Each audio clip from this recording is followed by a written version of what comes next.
If your tremors suddenly spike, or you're just having a rough Parkinson's day with stiffness, anxiety, or that overwhelmed feeling, well, then this episode is for you.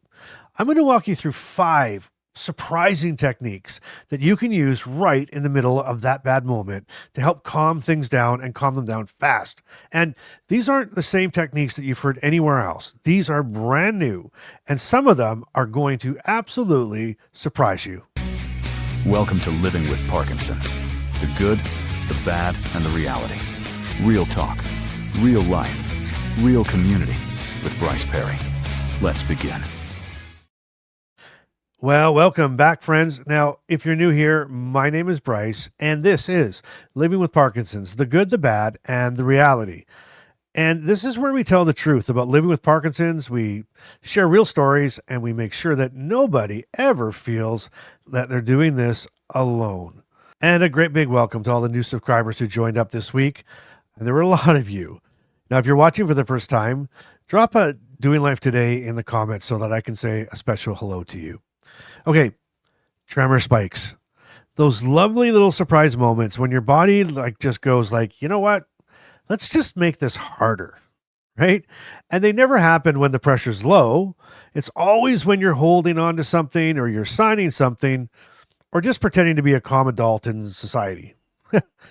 Well, let's get into these techniques because they've helped me in real moments, they've helped me in public moments, and they've helped me in those private, are you kidding me moments? And you know what? They're going to help you too. Okay, technique number 1 is the jaw drop trick. And I know it sounds weird, but stay with me because this one works fast. Research shows that when your jaw's tight, even a tiny bit, it increases tension through the nerves in your face and your neck. And that tension spreads throughout your upper body. And the more tension you have, the stronger your tremor or your symptoms are going to get. And when you drop your jaw slightly, it actually releases the tension chain. It signals to your nervous system, we're safe. And the tremor or those symptoms, what you're experiencing right then, they often settle down. Now, in plain English, tight jaw, big tremor, relaxed jaw, calmer tremor. And I learned this one the loud way in public, of course, because you know what? I always say that Parkinson's loves having an audience. All right, I was at the pharmacy, and the pharmacist handed me that tiny little signature pad. You know the one. The pen weighs like a feather, and the screen is designed to humiliate anybody who has shaky hands. It really is. So she hands it to me, and boom. Of course, tremors start spiking. My hand turned into a loose car part that desperately needed replacing. And the more I tried to control it, the worse it got. People behind me were watching, and out of pure panic, my jaw just dropped open a little, and the tremor eased almost instantly. It was like, whoa, what just happened here? So I kept trying it. And it works. So try it with me. Drop your jaw just a little. All right, let those muscles go soft and breathe. It really works. It does. So if you know what, right then, if you even felt a tiny shift, it works in the comments. Okay. Now, why does this matter long term? It matters because every time we reduce tension during a tremor spike, we protect our energy, our joints, and our fine motor control. And those little wins add up. They really do. Okay, let's move into the next technique. And this one is really powerful. It really is. Technique number 2 is the opposite movement trick. Now, most people freeze when their tremor spikes, right? They try to hold still. They try to grip harder. They try to clamp down. But research shows that this actually lets the tremor take over. Instead, when you give your hands a slow, controlled movement, like gently touching each finger to your thumb, your brain switches focus. The movement becomes the new main program, and the tremor program gets pushed into the background. Yeah, interesting. Well, how about in plain English? Well, your brain can't run both at full power. The controlled movement wins. Okay, so a real moment. I was texting the other day, and my hand suddenly decided to do the Macarena right then. Just did its own thing.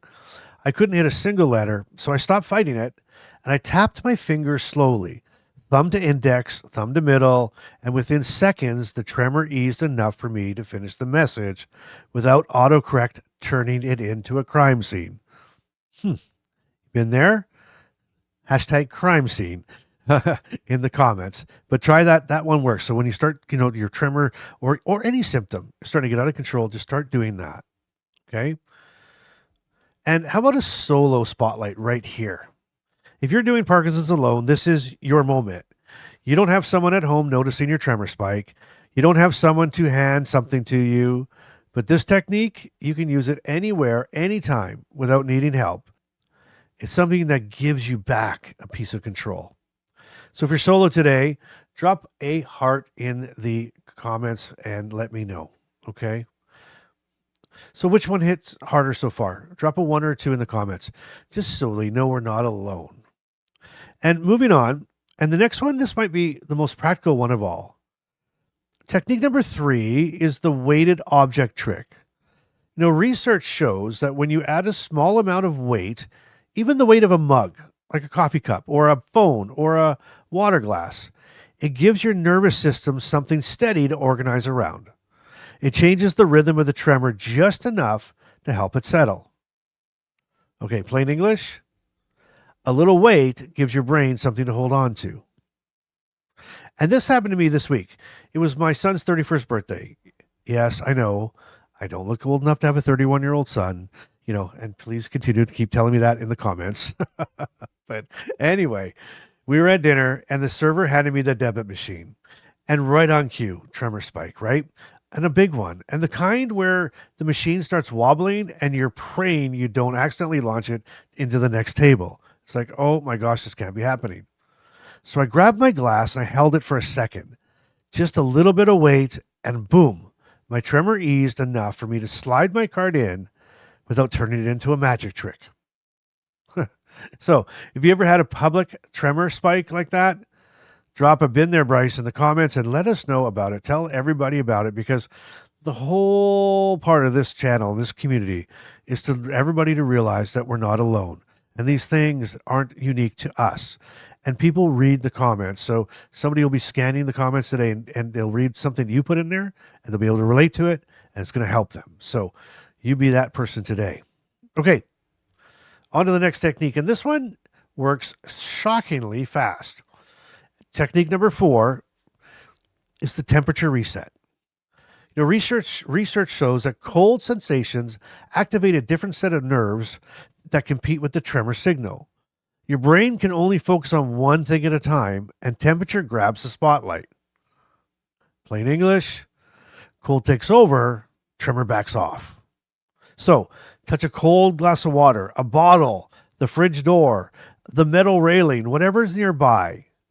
I use this constantly because I live in Winnipeg and it's bloody cold out here. But, if my tremor spikes while holding something, right, I touch something cold for a second or two, and it usually gives me just enough control to finish the task.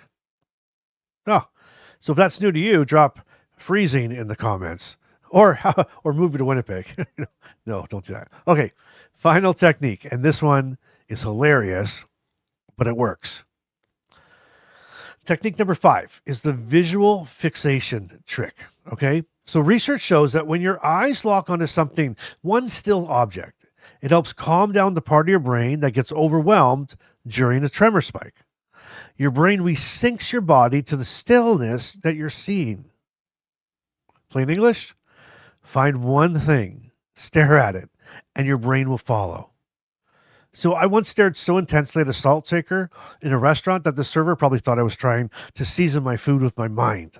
But guess what? The tremor eased. Like, you got to stare down this non-moving object, right? Find a non-moving object and stare it down like it owes you money. And I'm telling you what, it just calms everything. Your brain just follows suit. It's like trying to monkey see, monkey do. All right, did I just call you a monkey? I don't know. I probably call myself a monkey. Okay, shifting gears. It is time for Carmen's Care Partner Corner. It's where my wife writes some things down for all the care partners out there. And this is what she had me say to you today.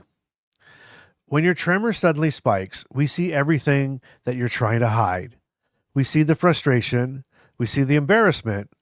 We see that moment where your confidence dips for just a second. And I want you to know, You never have to hide that from your care partner. Let us step in. Let us hold the cup. Let us steady your hand. Let us give you a second to breathe. Supporting you isn't a burden, it's a privilege. And you don't have to do every tremor spike alone.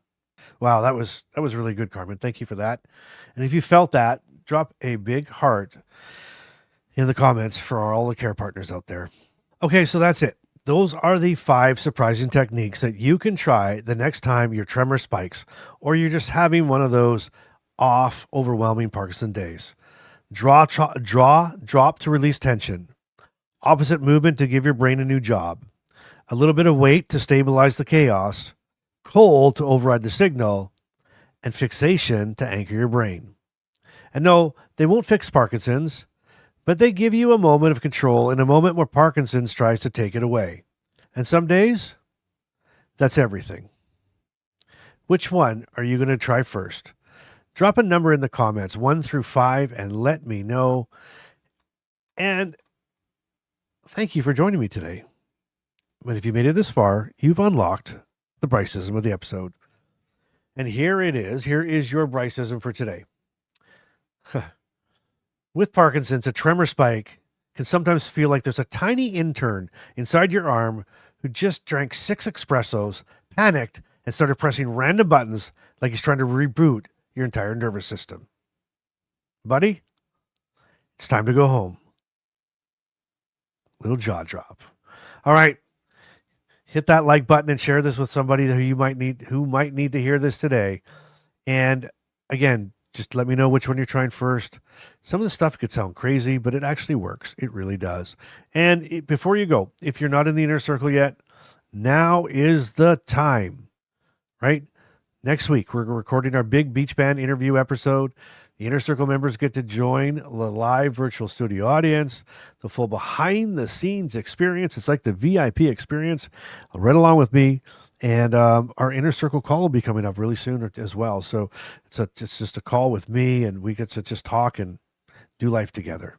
There is a link in the description below, and you can try it out. There's a free trial. Just come on in, check it out. It might be for you, might not be for you, but I'm sure there's a place for everybody there.